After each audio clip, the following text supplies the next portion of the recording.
They were going to commit me, proclaim me insane, and confiscate the only thing I had in the world, my modest apartment, all to protect their social position. The final straw occurred around 3 months before the tragic supper. The cleaning company I worked for was acquired by a larger corporation, and my position was abolished. For the first time in decades, I was officially unemployed. I decided to take one last test. I called Nathan. I used my most defeated voice. I told him I had lost my job and was a few $100s short on rent. I asked if I could borrow some money to get by for a while. The stillness on the other end of the telephone was chilling.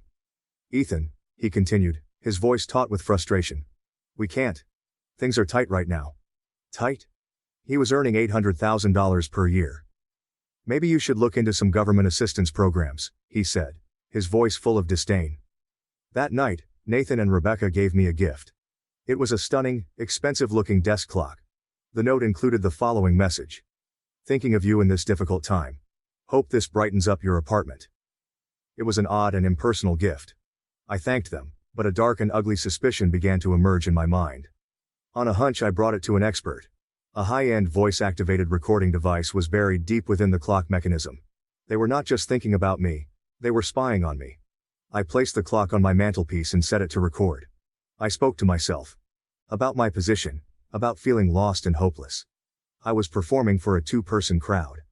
A week later, Nathan called to extend an invitation to the summit. "He's becoming a liability," Nathan said, his voice tinged with irritation. "He called asking for money again. What if one of my partners sees him?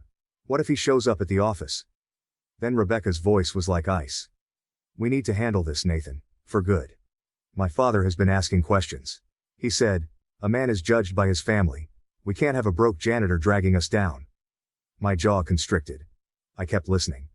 "I've been looking into some places," Rebecca explained. "State-run facilities. There's one upstate. It's clean enough, if we can get him declared mentally incompetent. We can get power of attorney. We can sell his sad little apartment and use the money for his care. It would be a mercy, really. He's clearly unstable." My blood became chilly. It wasn't simply neglect. It wasn't just shame. This was a computed plot. They were going to commit me, proclaim me insane, and confiscate the only thing I had in the world, my modest apartment, all to protect their social position.